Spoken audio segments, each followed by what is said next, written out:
ہمارے جہاز کو باہر نکالو۔ سارے قیدی مل کر کے بھی اس اتنے وزنی جہاز کو، اتنا وزندار جہاز کو نہ نکال سکے، کیونکہ وہ وزندار بہت تھا۔ جہاز خراب ہو گیا، اب وہ نہ آگے چلنے کا نام لیتا ہے نہ پیچھے چلنے کا نام لیتا ہے، وہ پانی کی تہ پر ہی ہے، کنارے پہ کھڑا ہوا ہے۔ باہر کو آئے تو اس کا علاج بھی کیا جائے، باہر کو نکالا جائے تو اس کو ٹھیک بھی کیا جائے، لیکن باہر نکالیں کیسے؟ اتنا وزنی ہے۔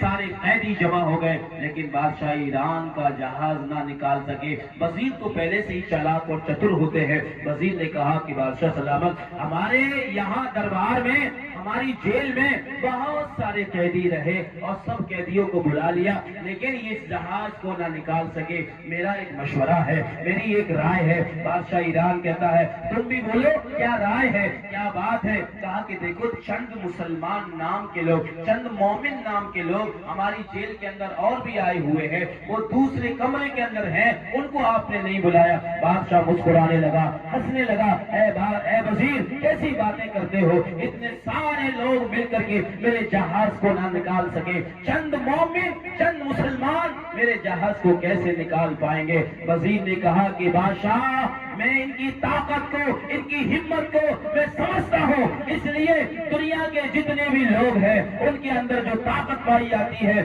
وہ باڈی کی، ان کے جسم کی طاقت پائی جاتی ہے، لیکن یہ جو مسلمان جس کو کہا جاتا ہے، ایمان والا جس کو کہا جاتا ہے، ان کے اندر تیر اور تلوار کی طاقت نہیں، ان کے پاس بندوق نہیں ہوتی، ان کے پاس تلواریں نہیں ہوتی، یہ اچھی بولی بولتے ہیں، اچھے اخلاق والے ہوتے ہیں، ان کے پاس جو طاقتیں ہوتی ہیں وہ ایمان کی طاقت ہوتی ہے۔ باڈی کی طاقت ایک دن ختم ہو جاتی ہے، ایمان کی طاقت کا کبھی اندازہ نہیں لگایا جا سکتا۔ سبحان اللہ، نعرہ تکبیر، نعرہ تکبیر، نعرہ رسالت، نعرہ رسالت، غوث کا دامن، غوث کا دامن، نعرہ تکبیر۔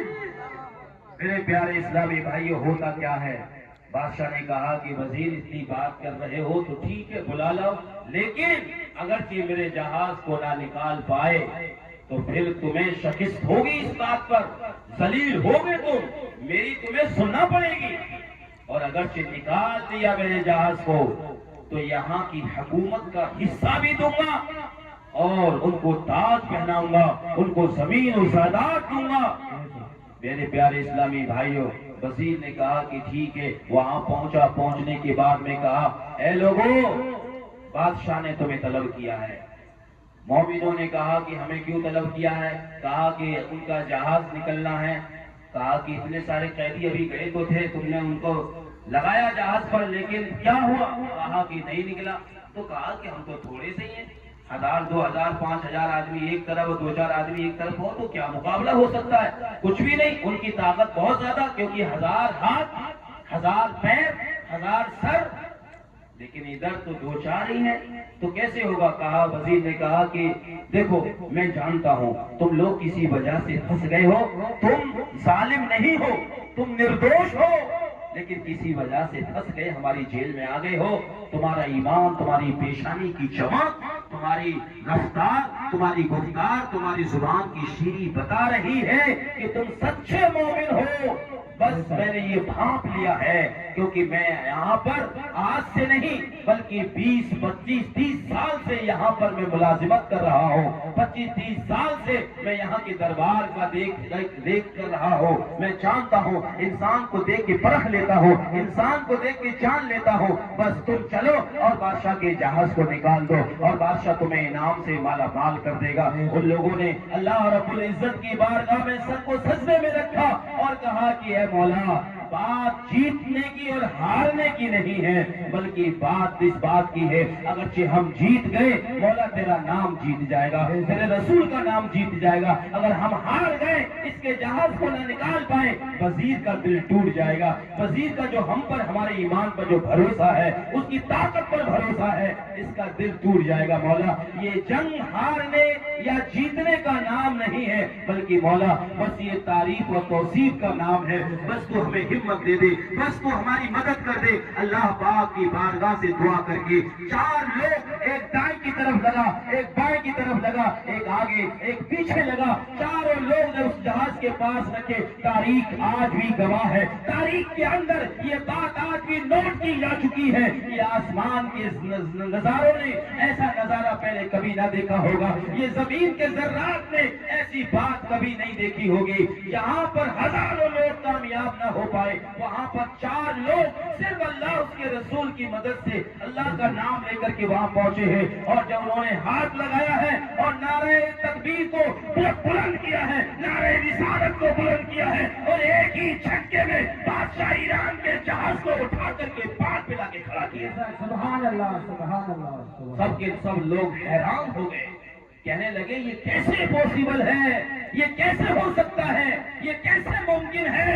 ये बात समझ में हमारे नहीं आई तो गैर से आवाज आ रही थी, इनकी जो ताकत है इनकी ताकत नहीं है बल्कि ये ताकत मेरी है। वो सब के सब ये कहने लगे जब ये ताकत का ये आलम है तो इनके नबी की ताकत का आलम क्या होगा, और फिर नबी का जो खुदा है उसकी ताकत का आलम क्या होगा। सुभान अल्लाह, सुभान अल्लाह, सुभान अल्लाह। प्यारे इस्लामी भाइयों, दीन ऐसे फैलता चला गया, सच्चाई से फैलता चला गया, हकीकत से फैलता चला गया। ईमान की ताकत के सामने कोई मुकाबला नहीं है। इसलिए प्यारे इस्लामी भाइयों, अपने अंदर ईमान की ताकत पैदा करो। तीर और तलवार की जरूरत नहीं है, किसी को मारने पीटने की जरूरत नहीं है, बस सच्चे बन जाओ।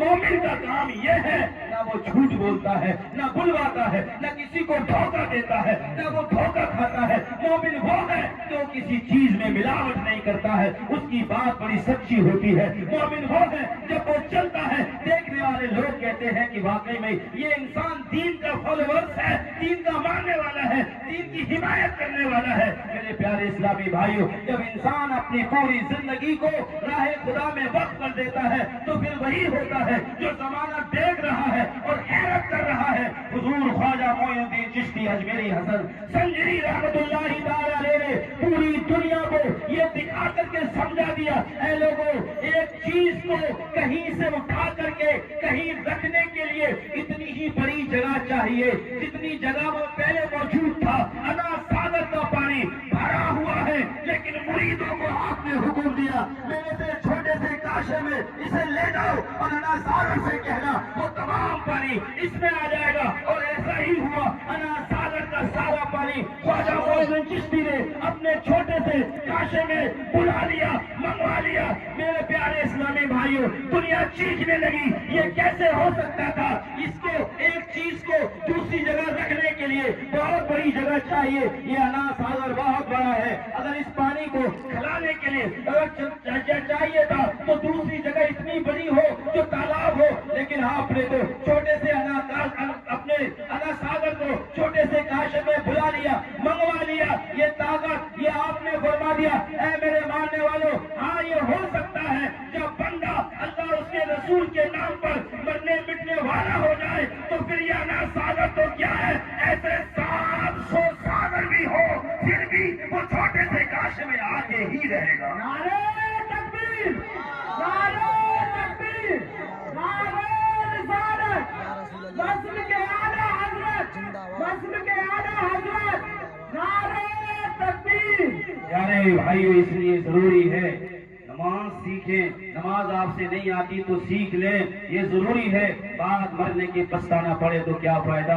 इसलिए मेरे भाइयों, हमें बहुत ज्यादा सूरतें अगर याद ना हो तो कोई बात नहीं, लेकिन कम से कम 4 सूरत तो याद हो, सही शुद्ध याद हो, सही तरीके से याद हो। कैसे पढ़ना है, कहाँ रुकना है, ये चीजें याद हो जानी चाहिए। रुकू में हमें क्या पढ़ना है, सजदे में हमें क्या पढ़ना है। मेरे प्यारे इस्लामी भाइयों, ये हमें 4-6 चीजें हैं, ये सभी भाइयों को याद कर लेना चाहिए। बाकी का खास करके सभी भाई ध्यान रखें। अल्लाह पाक हम सबको दोनों जहां में कामयाबी व कामरानी अता फरमाए। 2-3 शेर में कलाम की आपको सुना देता हूं, उसके बाद में माइक हजरत के हवाले कर देता हूं। इंशाल्लाह फिर 2 और कलाम पढ़ेंगे, जब तक आप चाहेंगे उसके बाद में